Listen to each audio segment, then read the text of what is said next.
pa ng direktibang Go Back to Basics para sa mga pulis na layong palakasin ang kanilang disiplina at integridad. Mark Makalalad, pasok! Inilatag ni Philippine National Police Chief Police General Romel Marbil ang direktibang Go Back to Basics. Sa naging command conference kahapon na pag-usapan ang Go Back to Basics kung saan isa itong reforma na layunin na pagtibayin ng disiplina, profesionalismo at tugunan ang mga suliranin sa PNP. Iginit ni Marbil na panahon na upang bumalik ang mga pulis sa tunay na paglilingkod. Git niya kung nais umusad ng kanang organisasyon bilang profesional, kailangang palakasin ang mga sistema at itama ang mga gawin na humahadlang sa kanilang pag-unlad.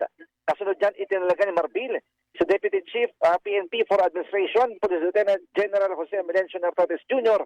para pangunahan at tutukan ang pagpapatupad ng Go Back to Basics program para tiyakin ang nagkakaisa at pantay at masusing pagsubaybay sa mga polis.